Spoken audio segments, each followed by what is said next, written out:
(3월 15일) 뉘푸른 새벽 예배를 하나님 앞에 올려 드리겠습니다.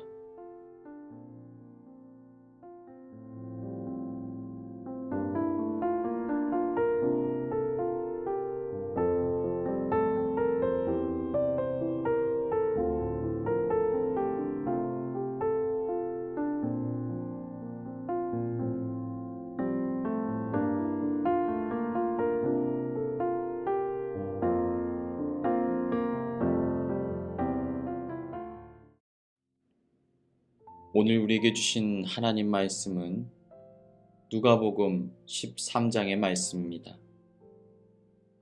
특별히 많은 사건들 속에서 예수님의 비유에 등장한 겨자씨 비유를 살펴보도록 하겠습니다. 예수님께서는 이 땅 가운데 시작된 하나님 나라에 관하여서 겨자씨 비유를 통하여서 말씀을 전하셨습니다. 우리에게 익숙하게 잘 알려진 성경 구절 말씀이지요. 18절부터 19절. 그러므로 예수께서 이르시되 하나님의 나라가 무엇과 같을까? 내가 무엇으로 비교할까? 마치 사람이 자기 채소밭에 갖다 심은 겨자씨 한 알 같으니 자라 나무가 되어 공중의 새들이 그 가지에 깃들였느니라.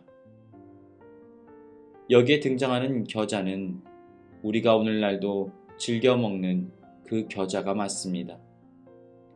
성경은 주로 겨자씨를 아주 작은 것을 표현할 때 사용합니다.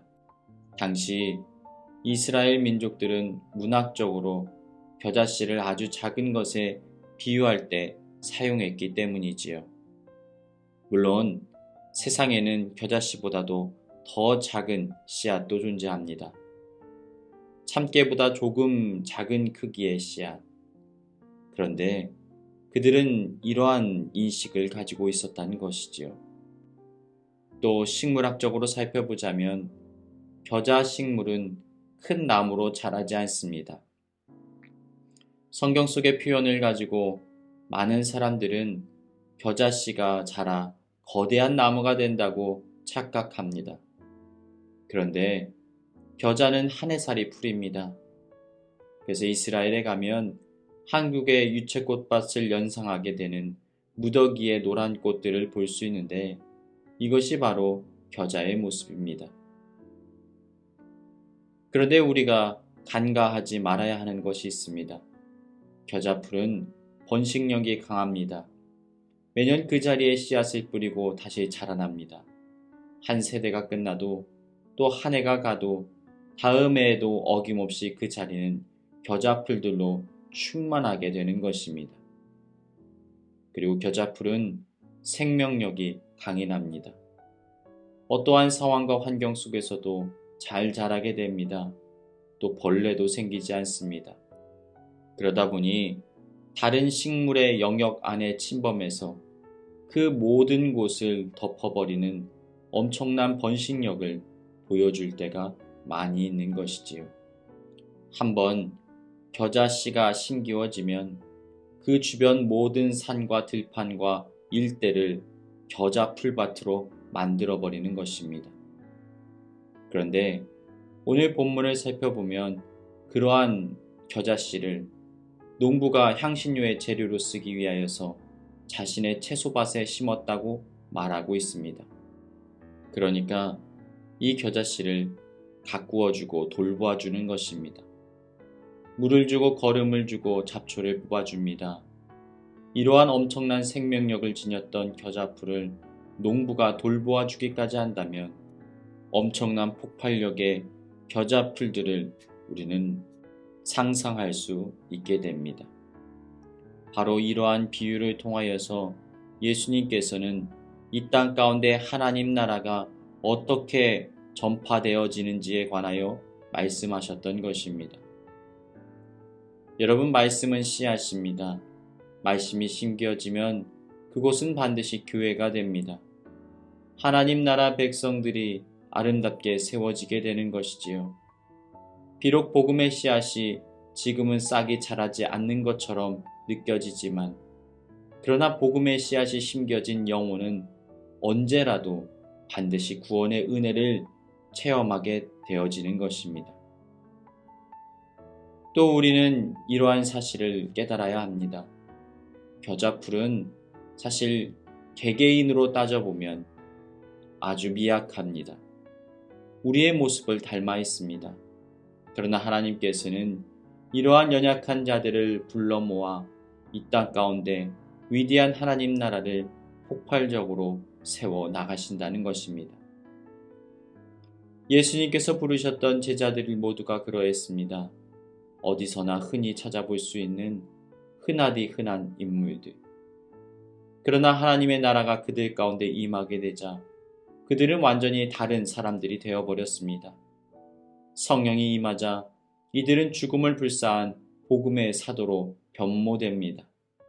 그리고 이 위대한 하나님의 복음은 꺼지지 않고 오늘날 우리에게까지 전파되어졌던 것입니다. 우리는 또한 이 비유를 통하여 깨달아야 합니다. 하나님께서는 하나님의 자녀들을 친히 돌보아 주십니다. 우리 하나님께서는 능력과 권세로 세상 가운데 주님의 몸된 교회와 주님의 백성들을 친히 세워 나가십니다. 고린도전서 3장 6절부터 7절. 나는 심었고 아볼로는 물을 주었으되 오직 하나님께서 자라나게 하셨나니 그런즉 심는 이나 물 주는 이는 아무것도 아니로되 오직 자라게 하시는 이는 하나님 뿐이니라. 사랑하는 여러분, 우리에게 공할 만한 믿음이 있다면 우리도 이 땅에서 위대한 하나님 나라를 살아갈 수 있습니다. 비록 나 자신이 미미해 보이고 보잘것없는 한 해살이 풀과 같은 인생으로 여겨지지만 하나님께서는 우리를 통하여 위대한 일을 하기 원하십니다.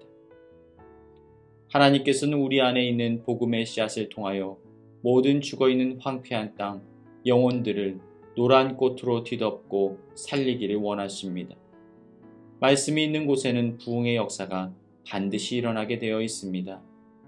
그리고 무엇보다 주님께서는 우리 교회와 하나님 나라를 고아와 같이 그냥 내버려 두지 않으시는 분이십니다. 사랑하는 여러분, 하나님 나라는 위대합니다. 멈추지 않습니다. 그리고 세상의 모든 질서 안으로 들어가 그 모든 것을 새롭게 변화시킬 것입니다. 잠시 한눈을 판 사이 온 밭과 산과 들이 온통 겨자풀꽃 천지가 되어지는 것처럼 말입니다. 사랑하는 여러분, 위대한 하나님 나라, 하나님의 백성들이 다시 일어나는 부흥과 회복을 꿈꾸는 저와 여러분의 삶이 되시길 주님의 이름으로 축복합니다. 이 시간 교회에 주신 공동의 기도 제목을 가지고 다 같이 기도하시겠습니다. 첫 번째로, 우리의 신앙과 믿음이 날마다 하나님 앞에서 아름답게 자라가게 하시고 다른 이들의 신앙과 믿음의 성숙을 돕는 자로서의 삶을 살게 하여 주옵소서. 우리들의 푸른 교회 가운데 사사로운 마음과 삶까지도 나눌 수 있는 친밀한 동역의 관계, 귀한 친구의 관계가 아름답게 세워지게 하여 주옵소서. 전쟁으로 고통당하는 우크라이나에 주님의 위로와 평화가 임하게 하여 주시옵소서. 이 시간 다 같이 기도하시겠습니다.